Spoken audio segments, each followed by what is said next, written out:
Welcome to Hail Varsity Radio, the voice of Husker Nation. Insight, opinion, expertise, with the biggest and best names talking Nebraska across the state. Join the show on Twitter at Hail Varsity and at Schmitz_radio. Call in at 402-466-ESPN or 1-800-825-5865. Here's Chris Schmitz.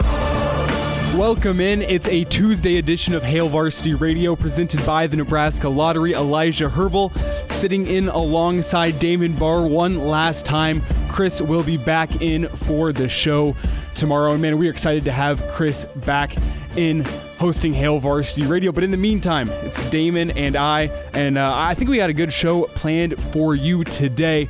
Coming up this hour, Mitch Sherman of The Athletic is going to be with us as we're going to be discussing the press conference that happened this morning down at Memorial Stadium. I guess it happened via Zoom for the reporters, but it's just easier to say that it happened down at Memorial Stadium. We're talking with Mitch here in about 20 minutes and get his takes from the defensive coaches that took to the podium today. We had defensive line coach Tony Tuioti, as well as linebackers coach Barrett Ruud, and a few of the players, including Colin Miller, Damien Daniels, and a guy who's really made some waves. I'm buying stock in him now, Ty Robinson. We'll get into those cuts from the coaches here in a little bit. We also have Derek Peterson coming up at the top of next hour, as we're going to talk a little bit more about press conference with Derek Peterson. I want to know if he actually purchased FIFA 21 this weekend, as he said, because I still have yet to pull the trigger on it. With the PS5 coming out here soon, I got to make some tough choices. Do I want to buy FIFA 21 now? Is it worth it, or do I just wait for the PS5 to drop, or the Xbox? I haven't even decided which one I want yet. I'm leaning towards PS5. Damon, do you have any thoughts on this? I feel like you're a guy you look like you look like an Xbox guy to me. Are you an Xbox guy? I turned into an Xbox guy when I was about 13. I think Derek will have some answers for you if you ask him what to do. Okay. We'll get Derek's thought on that, as well as the Husker press conference from this morning. And then at 5:25, we're going to talk with Jacob Padilla, as we've heard some news today about some teams who could be in that the multi-team event coming to Lincoln at the end of November. Going to get his thoughts on that, as well as the waiver request that was approved by the NCAA for Trey McGowan's. We also haven't talked to him since big man Wilhelm Breidenbach committed to the Huskers, and I'm excited to talk with Jacob about all of that. If you want to contact the show today, I know we had some calls in yesterday, specifically John called in, and I apologize, John. I was hosting and producing at the same time, and that is not it's hard to host a show and talk with the phone in the left hand while not, it's just a whole thing. So John, if you want to call in, I know you had some questions for us yesterday. Phone lines are open, 402-466-3776 or 1-800-825-5865. Phone line's going to be open till about 4:20 here, about the next 10 minutes, and we're also going to have open phone lines at 4:40 as well as 5:40. Make sure to give us a call, 402-466-ESPN. You can also tweet at Damon or I for Damon. Find him on Twitter at Damon Barr, and Barr is spelled with 2 R's. You don't want to forget that. You can also find me on Twitter at Herbal Essences. Herbal Essences for me, you can tweet at me or at ESPN Lincoln. And Damon and I are running that account right now, and we will make sure to get back to you as soon as possible. If you want to follow Hail Varsity on Twitter, at Hail Varsity for that. But ESPN Lincoln's the one to follow. If you're following this show, we're going to be posting all the interviews from today, as well as some highlights from SoundCloud. And speak of the devil, Damon, we had someone on the phones. Who is it? It's John. I knew it. John, welcome into Hail Varsity Radio. What do you want to talk about today? Hey, I would like to get your thought on our offensive line and why you think that things are going to be different in terms of them being able to control the line of scrimmage this year as compared to maybe the last 10 or so. Well, John, I think the difference for the offensive line this year, we got into this a little bit last week, and you know me, I love offensive line play. I think the difference is the experience coming back. With the left tackle, Brendan Hymas, and Matt Farniok moving into right guard, I don't think Matt Farniok was well suited with his body type to be playing right tackle. He moves down now into right guard, which is a little less space. Instead of those fast, athletic guys out in the ends, he's going to be playing against D tackles and some D ends who kind of shift down in and stunt down inside. I think that bodes really well. Cam Jurgens as well at center. He was playing pretty undersized for a Big Ten lineman last year at about 285 pounds. It sounds like he's put on some weight in the offseason to be able to handle those Big Ten defensive lines. And just additionally, we heard from Coach Greg Austin last week about the mental aspect that Cam Jurgens is putting in to be a better leader for that offensive line. And I think with all those things combined, you got a better leader. You got guys whose body types fit better into their positions. And then you also have had the past 3 months now to work on scheme and scheme alone. And when you combine all those things together, it just bodes well for an offensive line that already found cohesion, and we saw the progress that offensive line made last year, excuse me. John, anything else before we let you go? I don't think so, John. It was nice for the call. Nice to get the call. Appreciate your question to Hail Varsity Radio. Reminder, phone lines are open, 402-466-3776. That was John on the line. Appreciate John for the call. But right now, I think we can get into the press conference from this morning. And it was revolving around the two positions on defense that were the big question marks last year. The defensive line and the linebackers. Those are the two position groups that you expect to stop the run. And the Huskers on the year last year, I've mentioned this stat numerous times now just because I think it's so important. 4.7 yards per carry across the season and 5.7 yards per carry in conference play. And both of those numbers are just wholly unacceptable. Whenever you're playing in the Big Ten, who prides itself on running the ball, you got to be able to stop the run. And it starts with the big guys up front, the D-line. But I think the bigger problem last year, when you have three guys who are now playing in the NFL, I know there's the argument that they're playing out of position, but those guys were able to fill gaps. And in a 3-4, you got defensive linemen who are playing essentially two gaps. So their job is just to take up space up front and to allow the linebackers to fly around and make some plays. So the responsibility for the run play and stopping the run falls upon the linebackers, in my opinion. Coach Ruud was at the podium today, and the first thing he hit on was the linebackers play last year, what he thought of the linebackers, and just how those linebackers kind of matched the defensive performances. Whenever the linebackers were good, it seemed like the defense was good, and whenever the linebackers were bad, it felt like the defense as a whole was bad. I thought our inside group was a little bit of a reflection of our overall season. I think it was a little bit up and down. I thought when we were good, I thought they played very good. I thought when we didn't have good games, our group usually didn't have good games. And you always look at yourself first, trying to fine-tune little things, little teaching points that could have made things simpler, made things easier.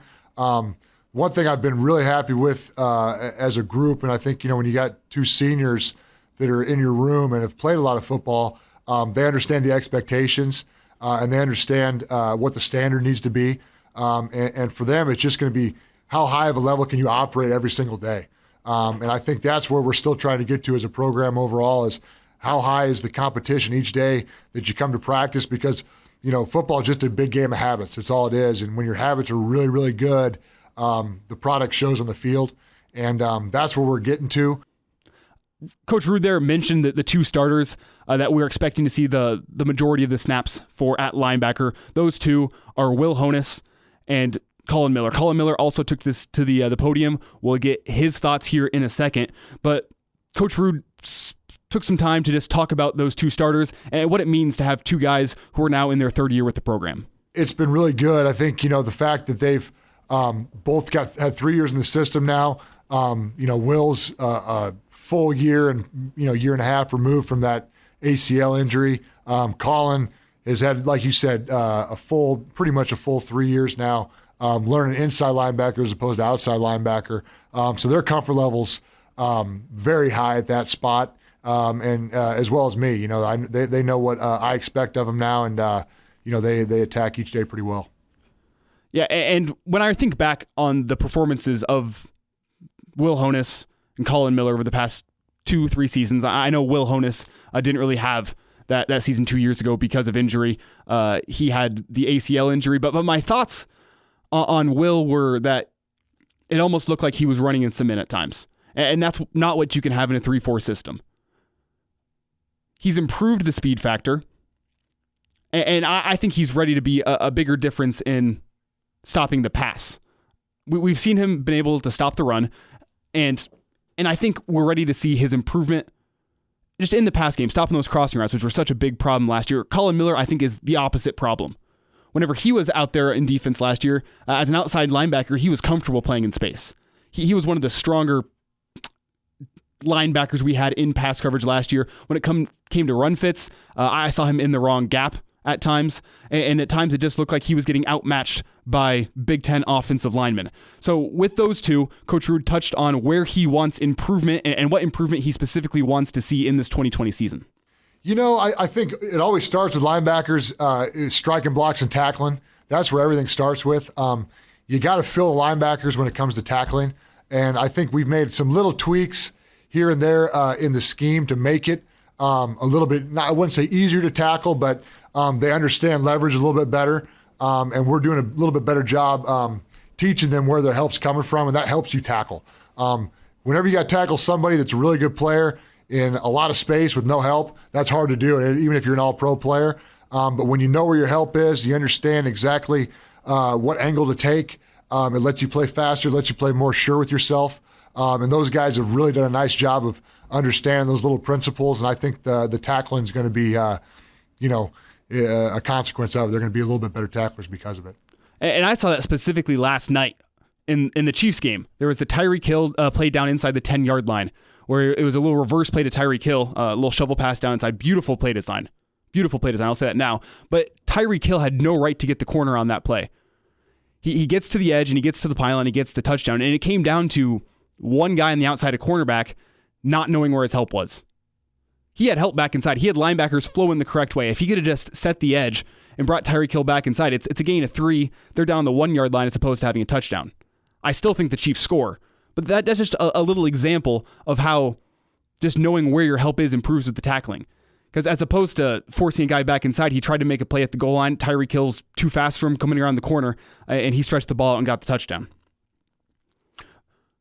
But this issue is not specific to the starters.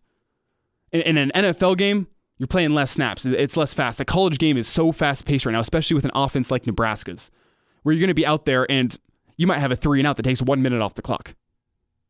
You obviously don't want that from your offense, but it's going to happen sometime this season, where you got a quick 3-and-out, you have a run play that gets you about nothing, and then 2 quick pass plays, both of them incomplete, and boom, it's 4th and 9, and 45 seconds, 1 minute's off the clock. So this defense is going to have a lot of snaps this year. And the next question that is important for these linebackers is who's going to step up behind Will Honas and Colin Miller. Those guys can't go play every snap when they're playing 85, 90 snaps a game. Coach Ruud got into that at the press conference this morning. As far as rotation, you want as many able bodies as possible. With Big Ten play in general, let alone a Big Ten only conference season, and with the way our offense plays and the speed they play at, typically on defense, we're getting between 80 and 90 plays. Where if you look at like a normal NFL game, that's more like 60, 65 plays. So ideally, you don't want to just have to play 2 guys. You want to be able to play 3 to 4, maybe even 5 guys to keep guys fresh, keep guys injuries free. I think that really contributes to success over the long haul during a Big Ten season. Now, if you're going to buy stock in somebody to make plays this year and be one of those depth guys who's going to come to make a difference, last year, that guy was Colin Miller. It was Will Honas and Mo Berry starting most of those games, and Colin Miller coming in off the bench making plays. Who's that guy going to be this year? One of the guys I'm buying stock in after the press conference today, and we've heard a lot about him over the past year. Freshman, last year, walk-on from Lincoln North Star, and he got on the field and he made plays against Ohio State, I remember. The game was out of reach by the point he was in the game, but he was out there making plays in a game when you're down 40. He was out in the field making plays against Minnesota. And in a game that actually mattered, he was making plays against Illinois. I really liked what I saw from Luke Reimers last year, and Coach Ruud apparently likes what he sees from Luke Reimers heading into this season as well. As far as Luke, with him, it's just continually learning the intricacies of the defense. He's got, as far as athleticism, he's about as athletic as any guy we got in our team. He's got as good of a motor as anybody on our team's got. He's very similar to like a Luke McCaffrey type. With some guys are able to run 40 yards once really fast, and some guys are able to run 40 yards 50 straight times really fast. And that's the kind of motor he's got. So he's done a great job since he's been here, and I think he's only getting better and better.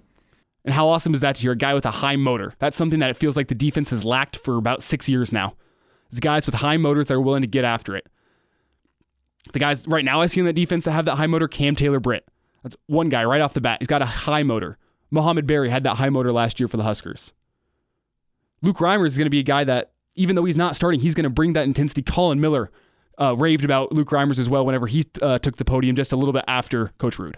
Yeah, it's crazy to me that, Luke Reimer, walk on from the Gators, North Star Gators, but he's one of those kids that wants to be, perfect his craft. He's always trying to get in the film room, always trying to watch extra film with whoever. He's one of those guys that just loves the game, and when someone loves the game, you just can respect him a little more. Yeah, he always has his why he wants to step on the field and perfect his craft. But like I said, he just makes plays. He flies around to the ball, gives you maximum effort, loves the game, always wants to be in the film room, always asking questions. He's going to play good ball for us this year. And if you haven't bought stock in him, that last line, he's going to play good ball for us. He's going to play good ball for us this year. And on top of that, Coach Ruud announced that today Luke Reimer has been put on scholarship. We're not sure when he was put on scholarship, but he has been put on scholarship for this Husker team, and that says a lot. After 1 year coming, being a walk-on into the program, awesome for Luke Reimer, and the kid deserves it. I'm expecting big things from him this year, coming off the bench and providing depth in that linebacker group. Mitch Sherman will be with us next to talk more about this press conference. Hail Varsity Radio, presented by the Nebraska Lottery. And we're back Fellas, think we could listen to the radio on Hail Varsity Radio, presented by the Nebraska Lottery. Yes! That's awesome! It's a Tuesday edition of Hail Varsity Radio. Elijah Herbal is in. Damon Barr is running the ship, having an awesome time as we're filling in for Chris. Chris will be back tomorrow. We are so excited to have him back in for Hail Varsity Radio. But right now, we're going to be talking with Mitch Sherman of The Athletic. He covers the Huskers for The Athletic, and he's one of the best to do it. Mitch, I want to start off here before we get into the thoughts from the press conference today. You had a mailbag story that you released today on The Athletic. You can go check that out on The Athletic if you have a subscription. But Mitch, one of the questions in particular just frustrated me. It was a question about Runza and just I'm trying to figure out how to phrase it here. The childhoodness of Frings, that Frings are for 9-year-olds. I took a major offense to that because I love going to Runza and getting Frings. So I like Frings, but I don't like ordering. If I want Frings, then get some fries and get some rings. Otherwise, I think you need to decide between the two. Like, fries are good, rings are good, but when you tempt fate and you ask the person behind the counter to mix the fries and the rings, you run the risk of getting shortchanged on one of the two. So that's my main problem with it. Like, my 9-year-old, he gets rings, and sometimes there's only 2 or 3 onion rings in the package, and you get like half as many fries as normal. So to me, that's a problem. An adult is going to order Frings. You're going to get some fries, and you're going to get some rings, and you can mix them up yourself. Like, I don't need Runza to mix up the fries and rings for me. That's where I'm coming from. I like both items.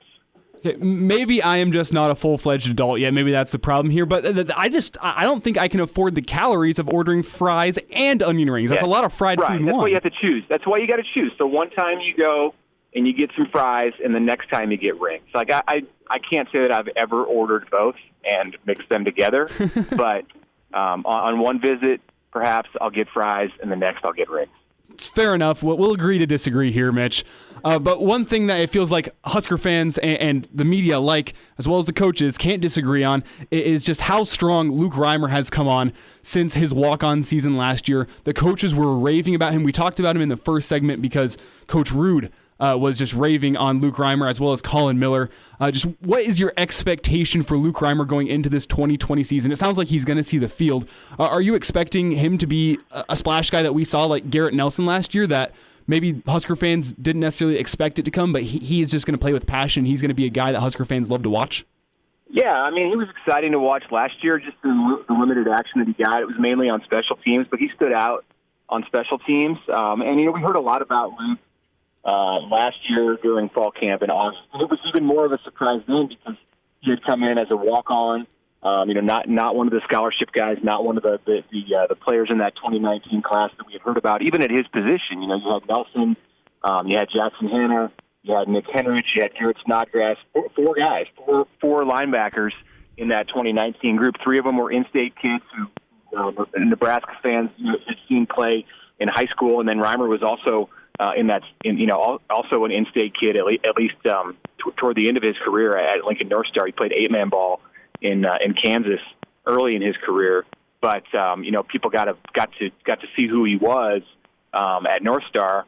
Did not expect him to have make the immediate impression that he did go in camp, but we heard a lot about him then, and it continues here in his sophomore year. I think we're going to see a lot more of him on the field this year, keeping in mind that Nebraska has a couple seniors in Colin Miller and Will Honus at that inside linebacker spot who are going to be the starters most likely. Yeah, Coach Rude said today that he wants 4 or 5 guys that can get playing time just because of the high number of snaps that defense is going to be getting. We know pretty much 3. We know the starters probably going to be Will Honus and Colin Miller. We heard a lot about Luke Reimer. Who could another guy or two be that we might see on the field at the linebacker position this year for the Huskers? I definitely think Nick Henrich is going to get on the field. I think Nick Henrich has a really high ceiling, probably as much or more so than anybody in that group. And just because we don't hear as much about Nick Henrich and haven't heard as much about Nick Henrich in the first year or so of his career in comparison to a guy like Reimer, I think that has more to do with the fact that Nick has been hurt or was hurt, not hurt now, he's healthy now, but was hurt in the spring after coming as an early enrollee, and then was slow to get back last year during the season. So if he's not in that top 3, I think he's a top 4 guy. And a junior college transfer, Atiba Melga Clements at that spot too.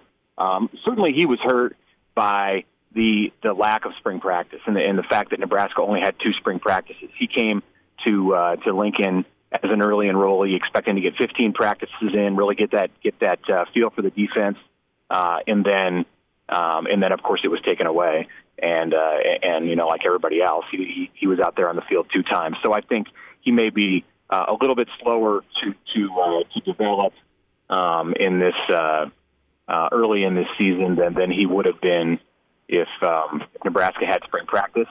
But he's a guy to watch too. So Keyshawn Green leaving the program here in the summer, that is a huge disappointment for that inside linebacker spot. I think he may have been the guy who broke out the most out of all of the young players in 2020. Nebraska, of course, lost Henry Gray, lost Jaden Francois, lost Keyshawn Green, all Florida guys as 2020 signees, and during the time off in the pandemic.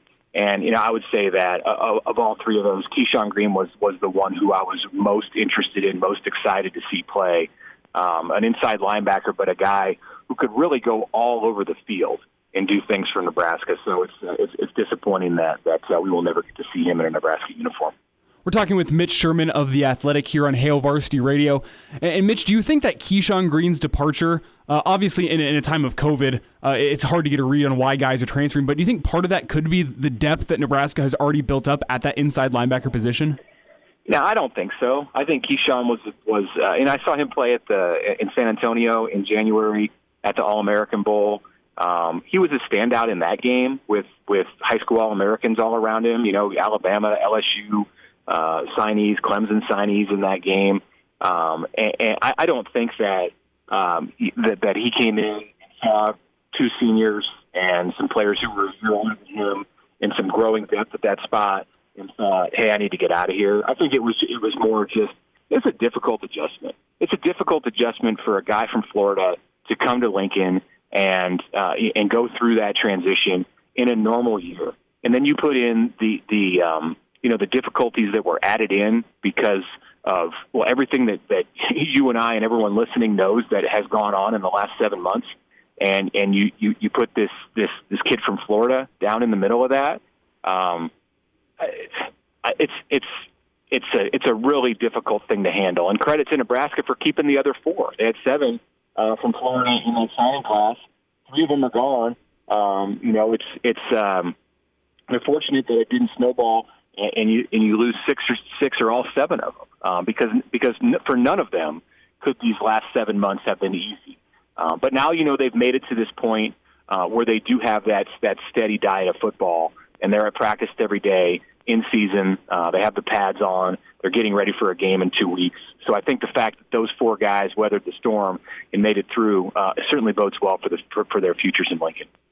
Mitch, last thought here on the inside linebackers before we get a thought or two on the D-line. But when you're looking at the starting 2 guys, Will Honus and Colin Miller, where do you think that they need to show the most improvement? Which aspect of the game do you think that they need to improve the most upon to really vault this defense into a better place than it was in 2019? Well, those guys shared time a year ago with Mo Berry. And I wouldn't say that the inside linebackers was a strength of the defense last year. I thought there were too many missed tackles. There were too many opportunities for those guys in the middle to be able to make plays when it didn't happen.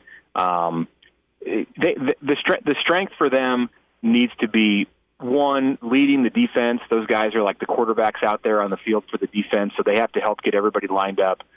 They've got to be players who have command and control and can point other guys in the directions that they need to be, whether they're guys behind them in the secondary, on the sides, at outside linebacker, or even help with the defensive line. And it's good for Nebraska that they've got 2 experienced guys, especially Colin Miller, who's been in the program for 5 years. Honus, this is his 3rd year. He came as a junior college transfer, redshirted in 2018, played a lot last year, so he's got experience too. Nebraska's in a good spot because those are the players who need to be they need to be thinking for the entire defense. So, I think the future for Nebraska at inside linebacker is a future where they will have guys at that spot who are maybe more gifted physically than what you have with the 2 seniors right now. And that's not a knock on them. It's just that I think that Nebraska is upgrading the way that it's recruiting that position. And you may even have that. You probably do even have that with guys like Nick Henrich. You certainly did, not to harp on Keyshawn Green, he's gone, but you certainly did with a player like Keyshawn Green, that he was the ideal person for Nebraska to recruit at that spot. But these guys, Miller and Honus, are intelligent. They have a good grasp of the defense. I think they're both good leaders, and they can serve Nebraska well from those middle positions. Talking with Mitch Sherman of The Athletic here on Hail Varsity Radio. Mitch, about a minute left, so probably time for one last thought. The defensive line was also a talking point at the press conference today, and they have barely any experience coming back, especially in the starters. When you look at Damien Daniels, and the Davis twins both leaving. But Damien Daniels is a guy who got a lot of snaps last year, and Coach Tuioti talked about him at the press conference today. What do you think is going to be important for Damien Daniels in leading this defensive line in 2020? Yeah, he's taken on more of a leadership role, and kind of what I said about Colin Miller. Damien is a year younger, and he's somebody who has done kind of what Miller has done, but on the defensive line. The key for Damien Daniels is to be able to have the stamina, to be in shape, to a place where he can just play more than he did a year ago. He came in and would spell his brother for a few snaps last season. They're going to need him for more than a few snaps this year. Even with the depth that Nebraska has up front on defense, and I think that's a strength of that defensive line, is they don't have the same kind of experience that group did a year ago with 3 seniors. Now they have Ben Stilley as a senior, and then a bunch of younger guys, but they are deeper than they were last year. And that second unit, if that second unit is Casey Rogers, Ty Robinson, if it's Keem Green, those guys are bigger. Potentially more physical than even the starters, and at some point in the year, I think those top 6 or 7 guys will all be interchangeable. So that's a strength for sure, the defensive line, and Damien Daniels appears to be, along with Stilley, I'd say a leader in that group. There he is, Mitch Sherman of The Athletic. Make sure to catch his work on the Athletics app. Mitch, good talking with you. We'll get caught up next week. All right. Okay. Thanks, guys. Chime in 402-466-ESPN or email the show, Chris@HailVarsity.com. Just try me. Back to Hail Varsity Radio. Big thanks to Mitch Sherman for joining us on today's Hail Varsity Radio. You can find Mitch on Twitter at Mitch Sherman. Again, his work is on the Athletics College Football page, and just awesome insight from Mitch. If you missed that interview, it will be up on the ESPN Lincoln Twitter page. And as always, the full podcast will be available on Apple Podcasts as well as ESPNLincoln.com and HailVarsity.com. But at the end of that chat with Mitch, I got one question off on the D-line. We spent a lot of time on inside linebackers because I think that's really the most important position group for the Huskers this year going into 2020. With the secondary, obviously super important, but we know what we're going to get from the secondary. A lot of returning experience from Deontay Williams, Cam Taylor-Britt, DiCaprio Boodle, just talent and experience across the board in that secondary. The loss of Braxton Clark was big. I'm not going to discount that. I think Braxton Clark was awesome in his last couple games for the Huskers last season. That frame is just undeniably a huge advantage for Braxton Clark. And I personally was really looking forward to seeing how he would play this season, because whenever you get into a place where you're up, cross my fingers, where you're up big at the end of a game and the other team is spreading it out, they're passing the ball a lot. It's nice to have 5 really experienced guys in the secondary who you can put out there. But nevertheless, I think that secondary is going to be fine. The linebacking core is, we know who we have with Colin Miller, Will Honas. It's a question of how much have they improved in the offseason and how much are they going to step up on the field. The defensive line is going to be fun to watch. That's my position breakdown. The defensive line, just lots and lots of young talent who's looking to prove themselves. Coach Tuioti also took to the stand, I'm not sure that's the right phrasing, took to the podium this morning.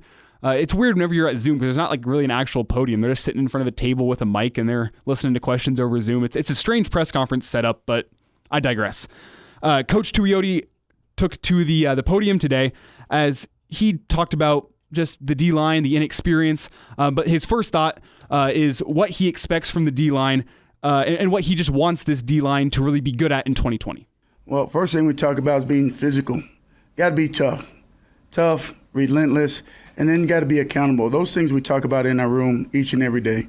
Being able to trust you that you're going to do your 111, do your job. Don't do any more than what you need to do within the scheme of the defense. Trust your brothers next to you that they're going to do their job and do your job and execute at a high level. Number 2 is be able to just knock somebody back in the run game. Be physical and tough. And if we can do that each and every day, dominate the line of scrimmage, be accountable and knowing what you're doing within the scheme of the defense, and then lastly, just play with relentless effort. Run to the football for 48 minutes, and I think at the end of the day, that's got to be our motto. We got to play harder, tougher, longer, and be smarter than our opponents, and we got a chance if we can do that on a consistent basis.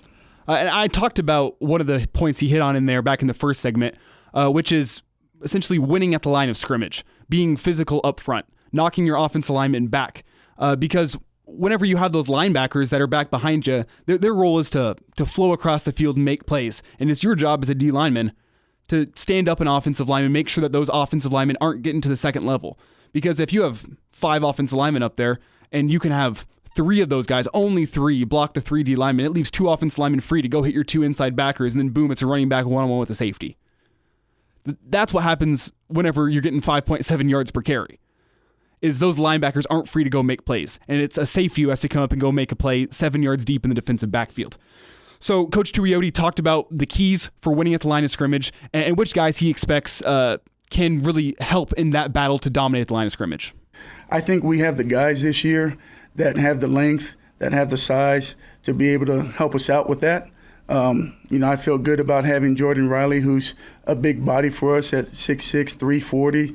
Ty Robinson, a big body at 6'6", 6'5", 325. Keem Green at 315. So we got some big bodies that should be able to help us with that.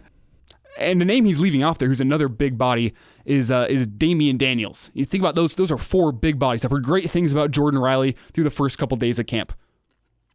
Guy coming in from JUCO. 6'6", 340. What a frame that is. Coach Tuioti kind of dove into the rotation, and he mentioned those 4 guys, but 4 guys aren't enough on this defensive line. I know last year was about 6 guys rotating in and out. You had your first unit and your second unit. So Coach Tuioti previewed just who's going to be in that rotation for the Husker defensive line this year. Yeah, I think right now with the young guys stepping in to play for us, Ty Robinson, Casey Rogers, those two guys, I think, just within the last couple months have made great strides for us. Feeling a lot more confident about them being able to come in and play for us. And just with them two adding to our depth, I feel good about having about 6-7 guys ready to play. Jordan Riley's coming along, Keem Green's coming along. Obviously, DT, Snacks, and Stilley, those guys played a lot for us last year. So being able to have Casey Rogers, Jordan Riley, Keem Green, and Ty Robinson help seal up the load there for us, I think we feel good about having 6 or 7 guys ready to play for us. So just going to list off the guys that he's listed as guys that can see the field and make a difference. The first guy who we've heard a lot about today and who I've been excited for since he committed to Nebraska, you saw him in the Army All-America game, that's Ty Robinson. Heard good things about Ty Robinson from the players who took the podium today. Sounds like he is just an athletic guy for his size and is going to be making plays this year for the Huskers. Then you go Casey Rogers, a guy that was singled out by Ty Robinson as improving on his football knowledge. We saw him on the field a little bit last year. Ty Robinson indicated that he's a guy who has improved in knowing the game. He's always been a physical guy who's ready for the field. And he said he's even gotten better at that in the offseason, but he knows the game of football and what his assignment is even better. And then Jordan Riley, big body, just talked about him. Keem Green, another big body who's going to take up space in the middle. Deandre Thomas got a lot of play time last year. I'm expecting he's going to be in that first 3. He's a guy we've been waiting for. We've been waiting for him to turn the corner and to be ready for that big stage. Maybe this is the year. And then you also have Damien Daniels, Snacks. Love that nickname. Damien Daniels is a guy who I think is going to get a majority of the snaps for the defense this year. He's got to see the field a lot because he's going to be a leader. They have him playing nose guard as well as a little bit of the end spots, kind of mixing him all along the defense, as we saw with the Davis twins last season. And then Ben Stilley, another guy who has seen the field a lot. He really left his mark on a few games last season. You could see that he's getting there. He's not that elite level defensive lineman that Nebraska's used to at this point, but I'm counting there 1, 2, 3, 4, 5, 6, 7 guys, which is a little more than 2 rotations.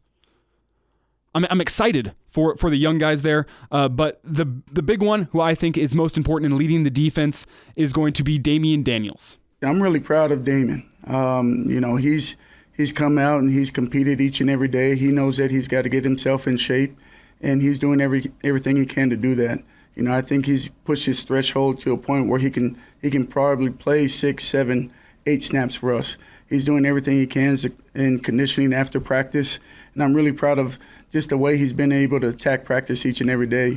Obviously we have young guys coming in to compete for his position with Jordan Riley and Keem Green and Ty Robinson, and Snacks shows up every single day, and he's been awesome. He's been having some great practices for us, been dominant at the point of attack, but that's what we need out of him. We need that veteran leadership from him, and I'm just glad that he's been able to step up to the plate and know that, hey, it's his time to lead and bring the young guys along with him, because Snacks is somebody that I definitely, if we're going into war, going into a fight, I want to go fight with Snacks.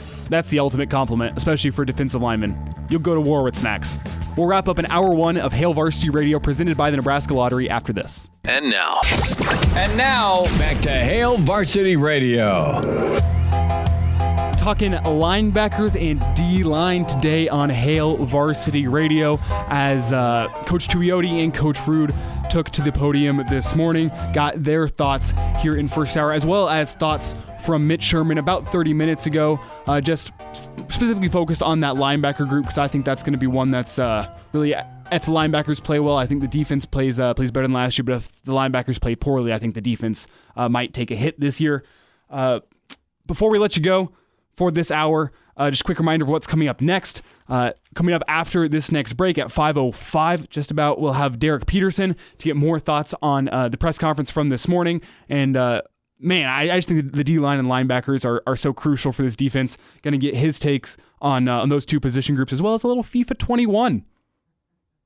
Got to talk a little gaming, because I've been bored of my current game selection. Might be time for a new one. Also going to talk with Jacob Padilla here in about 30 minutes as we'll get some Husker basketball news and notes, as there's been about 5 days of good news for the Huskers from Trey McGowan's, Wilhelm Breidenbach, and now some news about which teams will be involved in that preseason tournament in Nebraska, I guess here in Lincoln. at the end of November. Before we let you go, though, got a quick reminder about our friends over at West Blue Realty. If you're looking to make a move in 2020, you got to give the real estate professionals at West Blue Realty a call today. They specialize in residential home sales in Lincoln and the surrounding communities, and they will help make your next move a smooth one. And for a limited time only, you can mention Hail Varsity, and West Blue will provide you with up to $1,000 upon the closing of your next home purchase. If you got agricultural land, well, they can help you out with that too, because they have an experienced auctioneer and can handle anything from live auctions, sealed bids, and even general land listings. They sold land in Lancaster and the surrounding counties this year alone, so they can handle your land as well. Remember, you got to call Tom Luby or Kelly Hofschneider to get some more details, or you can visit them at westbluerealty.com if you're an in-person person. That sounded awkward, but if you like seeing them in person, you're not a big fan of the email, the online, I get it. You can go visit them at 1120 K Street, Suite 200 in downtown Lincoln. Before you make that next move, you got to ask yourself, what can West Blue do for you? And remember, it pays to work with West Blue Realty. Damien, sad news from about an hour ago, and that is that the front man, the namesake of Van Halen, has passed away. Eddie Van Halen passed away after a battle with cancer at the age of 65. That's just awful news. One of the biggest guitarists and definitely most influential guitarist that we've ever seen. Are you a fan of Van Halen? Such a big influence. I mean, we wouldn't have the same kind of music we have today if he wasn't around. I mean, incredible guy. Sad to lose him. He's been battling cancer for a long time now. I think since 2014 and a little bit before that even as well. So just sad loss today. Yeah, and you said it. I mean, he's set the stage for music today, which is wild. Lost a pioneer, an icon. If we could, I would play the entire guitar solo to Eruption today on the show. If I could. I don't think Chris would be happy with me if we just sat here for 3 minutes and listened to Eruption, as much as I would love to do that. I'll do that on my own time. Driving home from the show, I'll make sure to just flip on Eruption and listen to it on repeat, because that was a huge loss. Again, got Derek Peterson and Jacob Padilla coming up in the next hour, but if we want some happy news really fast, I am now 4-0 in fantasy football. I got real lucky last night because Devontae Adams wasn't able to play. My opponent had him. He was down about 20 points heading into the game last night. It was just Devontae Adams. I was nervous until I saw Devontae Adams tweet out Monday morning that he wouldn't be playing, and I kissed one up. Thanked God. I am now 4-0. Got a tough matchup next week. We'll see how we do. Coming up next hour, again, Derek Peterson, Jacob Padilla. You're not going to want to miss it. It's Hail Varsity Radio, presented by the Nebraska Lottery. Welcome to Hail Varsity Radio, the voice of Husker Nation. Insight, opinion, expertise, with the biggest and best names talking Nebraska across the state. Join the show on Twitter at Hail Varsity and at Schmitz_radio. Call in at 402-466-ESPN or 1-800-825-5865. Here's Chris Schmitz. Welcome back. It's Hour 2, Hail Varsity Radio, presented by the Nebraska Lottery. Elijah Herbal alongside Damon Barr. It's our last time filling in for Chris, as he'll be back in for the show tomorrow. I'll also be back in because Damon has class. Looking forward to a Wednesday edition of Hail Varsity Radio, but we still have 1 hour left in a Tuesday edition. And, man, good stuff coming up as we have Jacob Padilla going to be joining us at about 5:25 to talk some Husker basketball. Trey McGowan's, Wilhelm Breidenbach, as well as that non-conference tournament coming to Lincoln at the end of November. But right now, we have Dr. Petey, Derek Peterson. You read his work in Hail Varsity magazine as well as on hailvarsity.com. And Derek, last time we chatted, I think it was last Thursday, you were mentioning that you were thinking about buying FIFA 21 over the weekend. I got to ask you, did you make that investment? I actually have it turned on right now. Ooh, this is exactly what I wanted to hear, because I wanted to get your opinion on it. Is it better than 20? I'm not sure if you had 20, but I had 20 and I really enjoyed it. Is it better than FIFA 20, and is it worth buying? I had 20 as well. I've had basically every game that they've come out with for as long as I can remember. I hated 20, especially when it first came out. It was unplayable when it first came out. Yeah, that's true. This game, because career mode is my mode. I very much enjoy it. You can change player positions. They added features to career mode that actually makes it feel realistic. Like in years past, it just hasn't felt realistic down to like you couldn't loan to buy a player. You couldn't loan in a guy with the option to buy him later, which was just dumb. But from like a gameplay standpoint, it looks beautiful. I like to play, like I've always said, if I was a coach, I would play a high-pressing brand of defense, and I would play a quick build-up, counter-attacking brand of offense.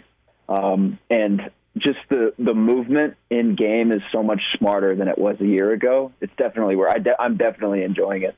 All right, my follow-up question to that is it worth buying now on my PS4, or should I wait for the PS5 to drop and just buy it on PS5? Well, EA's doing a great thing because, like I don't have 2K yet, because 2K, you would have to buy it on this current generation of consoles, and then you'd have to buy it again on the next gen. EA's doing something really cool with Madden and FIFA, where you buy it once and you get dual entitlement. So you get a free copy of the next gen game. So you just buy, and you can pay like the base model of the game, whatever I don't know what the names are, but the one that's $60, you can buy it now, and you get a free digital copy of the next gen whenever the console comes out. I'm in the same boat as you. I bought it on PlayStation because I'm going to be getting a PlayStation 5 at some point after the console drops, and so you get a free upgrade basically. Well, I think you've sold me. I think I need to be buying FIFA 21 because I'm with you. I've bought just about every single FIFA there you go. Since FIFA 10 probably. And I'd just like to congratulate you on also being a part of the PlayStation family. Damon was telling me that he is an Xbox guy, which makes him inferior to you and I. And I don't know if Damon's going PS5, but I'm looking forward to the PS5. It's funny because the Xbox was the thing that I bought first, and my family was an Xbox family growing up, and then Spider-Man for the PlayStation 4 came out, and like I'm a big nerd. I'm a big comic book nerd. It's funny that we're talking about video games and comic books and not football. Very on brand for me. We're getting there. But like when that game came out, like Spider-Man was the comic book that I grew up on. I loved Batman, but Spider-Man, I had like Ultimate Spider-Man comics. Coming out the wazoo. And so that game came out, and I was like, well, I have to buy a PlayStation now just for this game. And from a graphics standpoint, it's a better console. So it was money well spent. All right, well, let's get into some football then. Derek, I could talk about PlayStation, Spider-Man, all that stuff all day. But this is a Husker football show, and the people at home may be getting restless with this conversation as much as I've enjoyed it. But when you look at the press conference this morning, the focus was inside linebackers and defensive line. And I was saying back in hour one, I think as well as the defensive line and the inside linebackers do, that's how far the defense is going to go in 2020. Would you agree with that assessment? I think outside linebacker is really important. Just in general, that front seven is huge because I think everybody's in agreement that Nebraska's secondary can be pretty salty, just with the collection of veteran players and promise that it has. But even the best secondaries can get picked apart if the quarterback has ample time in the pocket and a clean pocket with which to throw from. So Nebraska for years has struggled to stop the run, and it's struggled to generate a consistent pass rush that threatens teams, and that's a terrible combination to have with a defense. So from a defensive line standpoint, you just talk about them being bigger. Tony Tuioti said that Jordan Riley is up to 340 pounds, which caught me off guard. He's listed at 290 on their roster online. Now, I know those rosters are notoriously off, but like to go from somewhere in the neighborhood of 290 to somewhere in the neighborhood of 340 in an off season is pretty ridiculous. But, I think that maybe speaks to, what Zach Duval has been able to do with this group. I can't remember who said it. Somebody said it last week when we talked to the defense last week, and they said, yeah, one of the benefits of this prolonged offseason was we got it. I think it was JoJo, actually, that said we got 2 to 3 months extra with Zach Duval in the weight room. And, if you could get that in a normal year, you would be thanking your lucky stars for extra time with Zach Duval to work in the weight room because this team needed to get bigger in the trenches. And so I think defensively up front, you hear good things from Ty Robinson, to hear that like Casey Rogers is a guy who's really starting to come along and come into his own. To hear that Damien Daniels has spent a lot of time in the lab this offseason just working on conditioning. And the thing, too, with him that interested me was guys talking about him being more of a leader. If they have 7 guys on that defensive line that they feel good about, we'll see. I mean, it's tough to replace 3 starters, but, like, that defensive line, I think, is going to pave the way for a lot of things, because the way that this defense likes to play is the line eats up blocks and it frees up linebackers to do some damage in the backfield. So you need guys like JoJo Doman and like one of Caleb Tanner, Garrett Nelson, Nico Cooper to be significant pieces. And then if Colin Miller and Will Honus can be better in pass coverage than Nebraska's inside linebackers were a year ago, like I'm with you. I think that the front 7 in general is just so important for them moving forward, regardless of how well the defensive backs are playing. Derek Peterson is with us on Hail Varsity Radio. You can read Derek's work on hailvarsity.com. You can also follow him on Twitter at Dr. PDHV. Derek, one of the guys that was really talked about a lot, I guess there was 2 that I want to focus on, but the first I want to talk about is Damien Daniels. We talked about him, where he's been really focusing on his conditioning this year, and he mentioned that he was talking to his brother about how you kind of have to work past that point of exhaustion to be getting better and to be at a place where you can see the field as much as possible. So what's your take on Damien Daniels and his expectations in 2020, and also the leadership role that he's going to have to take with this younger group of D linemen? Well, yeah, I mean, you just said it. It's a younger group of D linemen. You lose Darian Daniels and you lose the Davis twins. Ben Stilley can only do so much in that standpoint. You need some other guys to take sort of an ownership role within that room. And so to hear that Damien Daniels and Deandre Thomas are 2 guys that are kind of stepping up to the task, so to speak, like those are the guys that you would have wanted to see do that.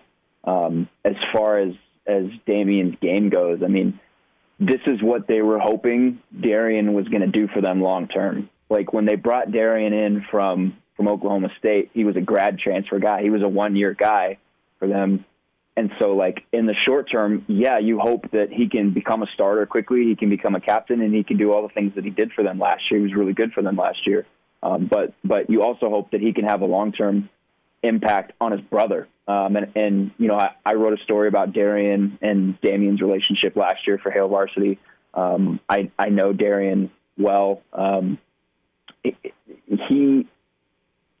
He had an impact on his brother. And I think people are going to see that this year just in the way that Damien kind of handles his business and goes about things. I think Damien learned how to be professional with it, and I come to work every day from Darian. Not that he didn't know how to do that before, but it always helps having your big brother kind of, you know, check you if you need to be checked, right?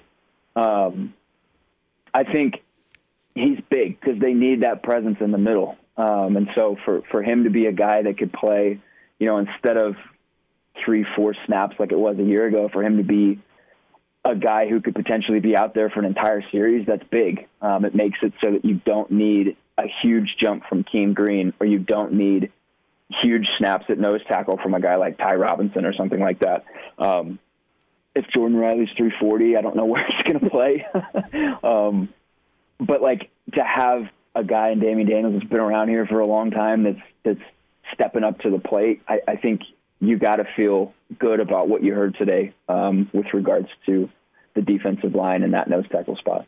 Derek, the other guy we heard a lot about in this press conference was inside linebacker Luke Reimer, walk-on from North Star last season. Luke, yeah, exactly. There's 2 Lukes on this team now we can do that for, with Luke McCaffrey and Luke Reimers. Or Luke Reimer, excuse me. Close call there. But with Luke, we learned today that he has earned a scholarship after only 1 year in the program. What are your expectations for Luke Reimer as we go into 2020? I expect him to play. I saw somebody today said maybe black shirt in the near future for him. We'll see. He was a guy that played 10 games as a true freshman for them, and he played a lot on special teams, and he made plays right away on special teams. You point to the fumble recovery that he had in Game 2 against Colorado deep into the fourth quarter. That was a big play. They love him. Barrett Ruud loves him. And you know, you don't hear Barrett Ruud be effusive in his praise for individual players very often. And we've heard him be exactly that when talking about Luke Reimer, like repeatedly. Like he talked about Reimer in March at the spring roundtable they had before spring ball began. And he was like, yeah, he could be one of the best inside linebackers in the conference. And that was like, when you hear that, you're like, this is a walk-on dude. That's a true star. You're like, whoa, okay. You know, it kind of piques your interest a little bit. And then just to hear that is continuing, they need dudes at inside linebacker. You know, Barrett Ruud said today, like, I asked him about the rotation, and he was like, I mean, in an NFL game, defense is going to see 60 to 65 snaps. In college right now, and with the way that their offense plays, like, they can see sometimes 80 to 90. You need guys. They had 3 last year, and I think they got worn out a little bit as the season went on. If you can have 4 or 5 inside linebackers, like, that's realistically what you need with this defense. And so to have Colin Miller and Will Honus, to have a guy like Va Maga Clemens, if you can get Reimer, like, you're in a really good spot. And if Luke Reimer is what they think he is and can be a serviceable Big Ten inside linebacker this year, I just, you know, that'll make them all the more better. I don't think, you know, anybody should be talking about him surpassing Will Honus or Colin Miller. Will Honus has quietly been really good for them. And, you know, Colin Miller's incredibly athletic, but, you know, like Barrett Ruud talking about athleticism, that's a big thing for Luke Reimer to be one of the most athletic guys on the team at inside linebacker. That's a big thing because one of their weaknesses last year was teams finding inside linebackers in pass coverage and picking on them. Derek, when I think back on Coach Ruud, he's a kid from Lincoln who was a self-starter and who always really found himself at the ball. He was just flew to the ball and was making plays a lot. So do you think that Coach Ruud could see a little bit of himself in Luke Reimer? Is that maybe why he's been drawn to Luke Reimer so much and is so quick to sing his praises?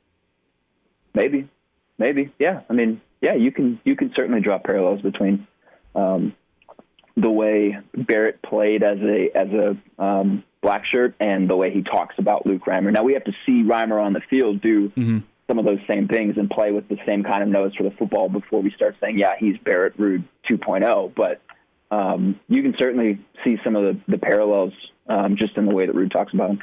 All right, Derek, we got about a minute left, so probably last thought. And Mitch was talking back with us in first hour about the loss of Keyshawn Green and just how big that could have been for the Husker linebacker group this year. Do you think that Keyshawn Green, when you look at Coach Ruud saying that he wants 4 or 5 guys to be able to be playing the inside linebacker spot, do you think that Keyshawn Green would have been one of those guys? And just how big is that loss for the Huskers this year? Yeah, I think he would have been one of those guys. I'm not gonna go against what Mitch Sherman said. He's definitely a smarter football guy than I am, but yeah, I think he's a big loss. They really liked him. He was a big recruiting win for them. You know, now it's got to be, you know, they've got Garrett Snodgrass and Jackson Hanna who's back. He was listed briefly as an outside linebacker. Now he's listed as an inside linebacker once again. Zach Schlager from Colorado State. You know, they've got a couple guys that are maybe going to have to step up, or you need those other 3 guys, that trio of Va, Reimer, and Henrich to really solidify themselves as your next 3 behind Honus and Colin. Talking with Derek Peterson here on Hail Varsity Radio. You can find him on Twitter at Dr. PDHV. You can also read his work on hailvarsity.com. Derek, as always, it was awesome getting caught up with you, and enjoy playing FIFA tonight, all right? I will. Appreciate you guys. See you, Derek. Coming up after the break, we're going to be talking with Jacob Padilla, some Husker basketball news and notes. It's Hail Varsity Radio presented by the Nebraska Lottery. And now, back to Hail Varsity Radio. It's a Tuesday edition of Hail Varsity Radio presented by the Nebraska Lottery. We just heard from Derek Peterson. Awesome thoughts from him regarding the press conference this morning, specifically inside linebackers and the defensive line. As you just heard, actually, for our local listeners here on ESPN Lincoln, it is currently the your chance to win $1,000 daily, as you can go enter in the winning word every single hour on ESPNLincoln.com. Again, $1,000 a day. All you got to do is go enter the word. This word, 5 o'clock hours, winning word is quarterback. You can go enter that in on ESPNLincoln.com for your chance at $1,000. Excited now to welcome in writer for HailVarsity.com, Jacob Padilla, focusing on Husker basketball. And Jacob, before we talk a little Husker basketball, absolutely beautiful day in the state of Nebraska right now. It's, I think, a little over 80 degrees in the capital city right now. Are you getting out and enjoying the weather? Yeah, it's been a little wild. Just from where I was a couple weeks ago out there covering high school football, with it like pretty cold, you need pants, you need to really bundle up, and then the very next week it's back up to 80 degrees, and this is a pretty warm fall. I'm been inside most of the day just working on some stuff, but getting ready to head out and make a drive over to Wahoo to cover a little high school volleyball. Yeah, it's just that weird time of year where you wake up in the morning and you need a hoodie and pants and maybe even a stocking cap, and then by noon you got to take it all off, put the bro tank on with some shorts, and then by the time the evening rolls around again, it's back to the hoodie, the stocking cap, and the pants. And personally, I love it because it feels like football, but it also means we're getting close to Husker basketball season, and specifically, we're getting close to the preseason non-conference tournament that the Huskers are going to be hosting here in town. We got some more information about that conference or that non-conference tournament today, including and which teams could be involved. So, Jacob, could you tell us about the news that came out today? Yeah, and John Rothstein was first on the news today, and the whole CBS Sports team dived in. Matt Norlander added to the report. We know Nebraska's been working on this for a while. They've been trying to find some teams and send out the contracts and everything, and it looks like at this point they've got a few teams into the field as they look to try to build it up to as many as 16 teams. Right now outside Nebraska, they've got 5 teams signed up now, so we're at 6, looking to get 8 to 16 teams to round out this thing. But interesting thing, I thought, one, Cleveland State is among that group, and that was a team that was originally on Nebraska's non-conference schedule. And the connection there is that Armand Gates' brother, Dennis Gates, is the head coach there. So it makes sense to kind of keep them in the loop, and it's not too bad of a trip for them. We got a couple of Missouri Valley teams in there with Northern Iowa, who should be good. They got A.J. Green coming back, who put up almost 20 a game last year in the Missouri Valley. And then Illinois State is the other team there, and they're coming off a rough year. But then you got LSU, who lost their leading scorer, 2 of their top 3 actually, but they enroll a top 10 recruiting class, including 5-star guard Cameron Thomas. And I have to tell you, I've seen that kid play in the AAU ball, and he is a lot of fun to watch. Kid can really score the ball. And then kind of rounding out that field is Nevada in year 2 with Steve Alford there replacing, taking over there. So they had a good year last year, but he graduated, or most of his impact players moved on. So it's going to be a completely different team for Nevada. They're kind of going to be rebuilding quite a lot like Nebraska. So we'll see what they can do, but that's kind of the field we got right now to start off with, and they're going to keep building that up here moving forward. Jacob, one of the interesting facets of this preseason or kind of early season tournament is that it's not technically hosted by Nebraska. It's going to be hosted by an organization called Elevate Hoops. What can you tell us about Elevate Hoops? I don't think I've ever heard of it before. Yeah, it's kind of interesting. I actually looked at it. It looks to be a company that hosts grassroots basketball tournaments. So kind of more with the high school AAU scene is what they're kind of what they've done. But I guess Nebraska is just looking for someone that has experience putting on an event to kind of handle all the details. And this is the organization they found that was willing and able to come in and kind of take care of that stuff. Talking with Jacob Padilla here on Hail Varsity Radio. And Jacob, I'm super excited to hear more news from this tournament, as expecting more teams to be added here in the coming days and weeks. But I want to move on to the big news from yesterday, and that was that Trey McGowens has received his eligibility waiver from the NCAA after just bad luck with the eligibility waivers last year from Nebraska basketball. It feels like this is huge for Nebraska, and it feels like he's going to be a guy after starting at Pitt for a couple years that's going to slot right into the starting lineup for the Huskers this season. Would you say that's a fair assessment, and what do you think that McGowan's is going to bring to the team this year? Yeah, and I think most people expected the waiver to go through just based off of the precedent that they've set this year with kind of how much they've lessened kind of the requirements to get that waiver in the wake of the pandemic. So I think everybody was kind of expecting them to get that waiver, but after what happened last year, Nebraska also felt really good about Shamil Stevenson's case last year. So I think they were still kind of just keeping their fingers crossed, waiting to hear that final word. He's been practicing with the team, obviously, and they've given him a lot of reps there. So I think they've been operating under the impression that he was going to be eligible, but now they know it's official. They don't have to worry about anything. They can kind of move forward knowing they've got their full 12-man roster of scholarship guys ready to go. And, yeah, he's definitely going to be a guy that factors into that starting picture. And we're starting to see, I think, kind of the rotation come around. Easy kind of top nine guys to identify with some of those younger guys trying to break in there as well. And Trey's a guy that he showed some things at Pitt. Obviously, 2-year starter, 2-year double-digit scorer. He's going to have to increase his efficiency quite a bit for Nebraska, but I also think he's going to be in a much better situation than he was at Pitt, where he had no shooting whatsoever around him. They didn't have a single guy shooting over 33% from three. And for an athletic guy that's good at getting the basket and kind of making plays off the bounce, that's not necessarily a recipe for success. So I think Nebraska will give him a chance to get out and make plays in the open court, run some pick and rolls with some better spacing around him, and give him a chance to kind of be creative and use his athleticism to get to the basket and make plays. So hoping Nebraska is pretty high on him. He showed some things, and now it's kind of time for him to take that big step forward and be a little bit more consistent than he was his first 2 years.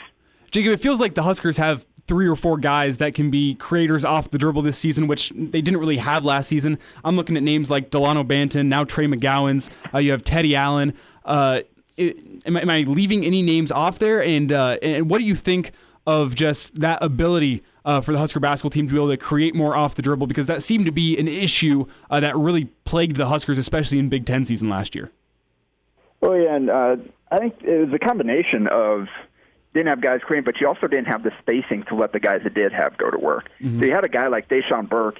He's a guy that at times did show the ability to make plays. I think back to that Wisconsin game when he just ate them alive getting to the rim. Mm-hmm. And you had a guy like Cam Mack who was really good at making plays off the dribble and creating opportunities for himself and others. The problem was teams were just packing the paint so much that even if you had guys that could get to the rim, there was going to be 1, 2, 3 defenders waiting for him in the paint every time. So I think that'll be a huge part of the success this season is if teams are going to have to respect them more on the perimeter, and I think they will. You've got guys that have shown the ability to knock down shots from the perimeter in the past at various levels, various degrees. So if you've got guys like Shamil Stevenson, Teddy Allen, Thorbjornsson out there kind of spacing the floor, then you've got a guy like Trey McGowan that can get to them. You've got a guy like Delano Banton that can make plays off the bounce and create opportunities for his teammates. You've got a guy like Teddy who can just go in there and get his buckets, bully ball, blow by guys, pull up for jumpers. So I think that's going to be as big a part of this as anything is the improved spacing and the respect that defenses will have to give this team if they do knock down those shots. All right, Jacob, before we let you go, we got about 3 minutes left here, so that gives us enough time to talk about the newest addition to the Husker 2021 recruiting list, and that's big man Wilhelm Breidenbach. He's the highest-rated commitment to the Nebraska basketball program. Correct me if I'm wrong here. I believe it was since, let's see. It kind of depends on what service you look at. Mm-hmm. ESPN was really high on him. Rivals a little lower on him, and then 24/7 Sports is kind of in the middle. So that's kind of it. He's kind of got an interesting range of evaluations. And I actually was just watching a Modern Day Game on YouTube earlier, and kind of just jotting down some notes and seeing. And it's not difficult to see why there is kind of a bit of a range in terms of how people view him. There's definitely a lot of upside there, and you can see a really intriguing skill set, but he's also got a unique body type and combination of his size and skill and kind of where he still needs to improve physically. So I think by the 24/7 composite, he's second highest ranked recruit they've gotten since Glenn Watson. But even beyond, no matter where he kind of falls in those rankings, it is a significant commitment. And it's the first real kind of recruiting win for Fred Hoiberg's staff in Lincoln after they've had a handful of disappointing results, especially recently with guys like Adam Asanogo and Carter Witt. So to actually go out there and win a battle for a guy that is highly touted, highly regarded with some other schools, especially in his area that were recruiting, that beat out some West Coast schools and some good programs. So this is big for them moving forward in their recruiting efforts to show that, hey, we can get these guys to Lincoln and they don't have to rely entirely on transfers. So he's a big commit. Kind of watching the film on him, the thing I like about him is he just fits already what Fred Hoiberg wants his big men to do, in terms of he's a guy that can play out on the perimeter. He's comfortable handling the ball, having the offense operate through him. He's a good passer. He can put the ball on the deck a little bit. He's got a really smooth jumper, comfortable catching and shooting the ball. So he's definitely got to get in the weight room once he gets to Nebraska. But in terms of skill set and the way he's used to playing, he'll fit right in perfectly with Fred Hoiberg's system once he gets to Lincoln. Jacob, last thought, only about 10 seconds left. That 2021 class for the Huskers is now full, correct? Yes. All right, so it's Keyshawn Tominaga and Wilhelm Breidenbach, two guys who both fit the all-name team. Yeah, you got the JUCO sharpshooter there with Tominaga and then Breidenbach. So we'll see how kind of what happens in terms of possible attrition from this team. They're always going to be looking out there if something happens, but as of now, yes, they've got all their scholarships still for next season. Jacob, it was good getting caught up with you, and we'll get caught up next time we get some Husker basketball news, all right? All right, sounds good. Chime in 402-466-ESPN or email the show, Chris@HailVarsity.com. Just try me.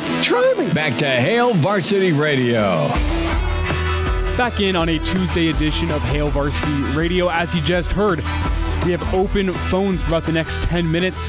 You can give us a call, 402-466-3776 or 1-800-825-5865. Want to talk a little bit of NFL in this segment. First things first, don't want to spend too much time on this, but North Dakota State quarterback Trey Lance. You only saw him in one game this year as they had an exhibition, I think, against Central Arkansas. That was his only game this season. He has now declared for the NFL draft, as he will for sure be one of the top 3 quarterbacks off the board next season. That guy is just an incredible talent. I don't want to give the comparisons out too soon, but when you watch his film, looks like a Mahomes, a little bit shorter, but the guy's got a rocket of an arm. He can throw on the run. He can just make goofy throws at weird arm angles. And obviously Patrick Mahomes is a one-of-a-kind generational talent, but I'd love to see where Trey Lance ends up. Hope he ends up in a good spot, unlike Trevor Lawrence, because Trevor Lawrence is going to be first off the board, and it's going to be to the Giants or the Jets. One of those two places. That's an early prediction. I could be 100% wrong there, but I don't think I am. I think those two teams are the worst two teams in football, and it's not close. So he's going to be ending up in a horrible situation. He's going to have pretty much the Joe Burrow mindset of, I got to take this bad team and make it good myself. Trey Lance, on the other hand, probably still a top 10 pick, but maybe could end up in a better spot. And I'd love to see it just another guy that reminds me of Mahomes come into the NFL, because that's the new wave of quarterback. Lamar Jackson, Patrick Mahomes, maybe Trey Lance, guys that can throw on the run, can make plays with their arm just as good as their legs, because we've seen in the past few years that is just so much more dangerous to a defense, and it really just stretches out a defense, and I still don't know how you stop it whenever you have a guy like that. Before we get into Monday Night Football from last night, just a quick look at how the Huskers in the NFL fared this week. I told you yesterday that Rex Burkhead's workload might be improved last night because James White was back in the lineup, but they did lose the services of, oh man, now his name's slipping my mind. Damon, you got anything in there for me? No. Pages is down a running back, and I can't believe I'm blanking on his name. He went to Georgia. Harris? No. Taylor? No. Then I got nothing. Doesn't matter. Rex Burkhead had 11 carries for 45 yards last night, as well as 1 catch for 5 yards. We had Levante David, who had 9 tackles. 8 of those were solo, as well as a 1 batted pass and a quarterback hurry, which the numbers don't jump off, but according to Pro Football Focus, he had a 91.9 defensive grade, which if you don't follow Pro Football Focus, that is in the upper echelon, that's in the elite tier, and we've known it for years that Levante David is elite, but he's just proving it on a week-by-week basis this year. Luke Gifford had 1 tackle in his game this weekend against the Browns, and nothing from the Cowboys' defensive performance stood out there. I believe that one tackle from Luke was on special teams, but maybe Luke can start getting on the field this season if the defensive performances from the Cowboys continue. And we also had Andy Janovich, my favorite former Husker, the former Bronco. He had 24 offensive snaps as a fullback for the Browns.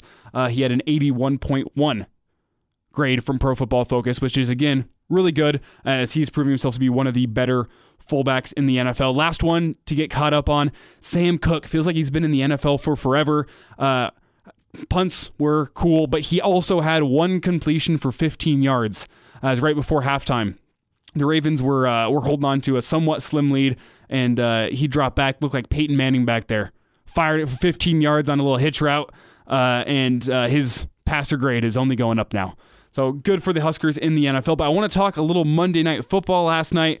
I was watching both games. I was a little more interested in the Packers game just because I was expecting the Chiefs to run away with that game last night. They didn't, really. I think if Cam Newton was in that game for the Patriots, we would have had ourselves one heck of a football game. But Cam Newton was out last night, meaning that the Chiefs really... It didn't feel all that close. It was close, but even when the score was close, it still felt like the Chiefs were the dominant team. But Aaron Rodgers last night put on a show against the Atlanta Falcons, even down his top 2 receiving targets. He was finding the tight end. He was finding his running backs. He looked great last night, but one thing found its way to social media, which found its way to me this morning, and that was an Aaron Rodgers hard count. He's so known for it. He's known for drawing the defense off and getting the free plays. He's the best in the NFL at doing it, bar none. Not even close. His hard count is second to none, and his ability to get a free play and to capitalize on a free play is also second to none. There was one last night where he got the defense to jump. And we'll take a listen to that one and just take a listen to what he says whenever he is calling out the snap count here, because it kind of sounds like he actually says the words hard count. Hard count, pretty close. Did they get him? There is a flag down. Well, let's just find just the hard count part, Damon. Let's find that. And is he saying hard count here? One more time. Last time. Hot cow? I'm hearing hard count. Let's slow it down. Let's get this like maybe halftime speed and listen to one more time. Yeah. Now there it sounds like hut go.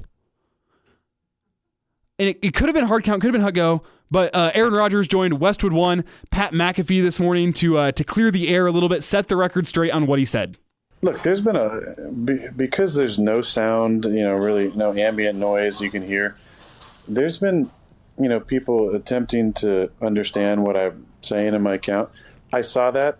No, why would I say hard count? That's one of the dumbest things I've ever seen. I did not say hard count. Would have been cool. It's like a couple years ago, we were playing a game, and JC was the center. This might have been a while ago.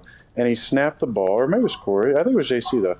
He snapped the ball and said, oh, shit, because he snapped like over my head.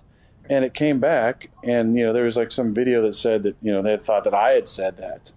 So I'm just here to set the record straight. I did not say hard count.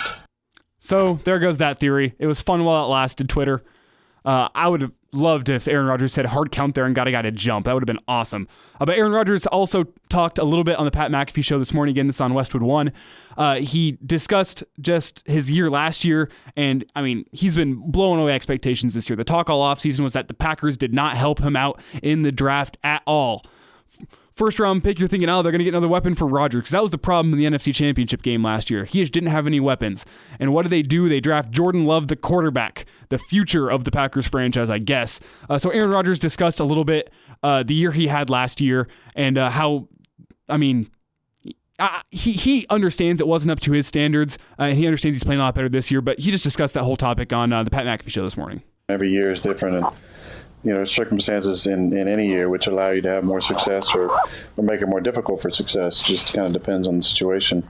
It does help being the second year for sure. I feel a lot more comfortable, but I sometimes laugh when people talk about down years for me, because a lot of times down years for me are career years for most quarterbacks. Down years for me are career years for most quarterbacks. Mic drop. Could it be true, though? I mean, you look at Carson Wentz last year, who had maybe a career year, 4,039 yards passing, a 63% completion percentage, 27 touchdowns, 7 interceptions. Compare that to Rodgers, 4,002 yards, a 62% completion percentage, 26 touchdowns, 4 interceptions. Pretty similar numbers, and that could have been a career year last year for Wentz, so maybe he has a point. We'll wrap up a Tuesday edition of Hail Varsity Radio after this. Again, Hail Varsity Radio presented by the Nebraska Lottery. Miss us? Come here, brother. Give me a hug. Bring it in for the real thing. We're on call for you. Catch the podcast at hailvarsity.com, the ESPN Lincoln app, or download them on iTunes. Saddle up, partner. Back to Hail Varsity Radio. Wrapping up a Tuesday edition of Hail Varsity Radio. Elijah Herbal alongside Damon Bars. We're excited to have Schmitty himself back tomorrow for the Wednesday edition of Hail Varsity Radio. Going to be talking with Mike Babcock and Brad Edwards as we do every single Wednesday. Just going to be good to have him back. I've enjoyed my week and a half hosting. But man, let me tell you, I'm excited as well to get back in the producer's chair. Damon, how's the producer's chair been for you today? It's been nice and warm today. It's been a good show, I felt like. You did a very good job today, and you'll be missed on that side of the room, I feel like. You've done a fantastic job covering for Chris this last week and a half. Thank you for that. Damon, you're going to make me blush. Thank you so much. I do feel like we had a good show today, though, as we got caught up back in hour one with Mitch Sherman talking some linebackers and defensive line. We also got caught up with Derek Peterson, Dr. Petey. Again, talking a little more the inside linebackers, defensive line, and FIFA 21, PlayStation 5, the Xbox versus PlayStation debate. That was awesome. And talk some Husker basketball with Jacob Padilla. All of those interviews will be available on the ESPN Lincoln Twitter page after the show, as well as on ESPNLincoln.com. If you missed any part of the show, you want to get caught up, maybe you just loved this show and my hosting ability so much that you want to just listen to the whole thing again, that will be available on hailvarsity.com as well as ESPNLincoln.com, Apple Podcasts, and Damon and I are working feverishly to get this up on Spotify before Game 1 against Ohio State. We're trying our best there, and we will have that for you. We'll have the news of Spotify as soon as it becomes available. Before we let you go, just a quick reminder that nearly 70% of people in fatal crashes in Nebraska are not wearing a seatbelt. That's a stunning stat, really. 70%. If used properly, a seatbelt can reduce the risk of fatal injury in a car crash by up to 60%. Your best defense in any crash is to buckle up. You've heard it for years. Click it or ticket. You got to buckle up. It's the most important thing you can do in a car. This is a message brought to you by the Nebraska Department of Transportation Highway Safety Office. And that's the first thing I do every single time I get into a car. Whenever I'm driving, reach over the left shoulder, put the seatbelt on. When I was a little kid, I used to yell at my parents or grandparents. I'd be like, hey, put your seatbelt on. No, put it on every time we get in the car. Well, I've just reached the point now where, like, Sometimes like I'm going 10 feet, going from the driveway to to right in front of my house because I'm parked behind somebody, one of my roommates, they need to go. And it just feels wrong to not have the seatbelt on for that 10 seconds. Like I think I've conditioned myself. It feels so awkward not to have that seatbelt on, honestly. Like I can't do it without it. And that stat though, 60%, it reduces your risk of serious injury. 70% of fatal crashes, they're not wearing a seatbelt. And 60%, it can reduce the risk of serious injury in a car crash. Pretty serious stuff.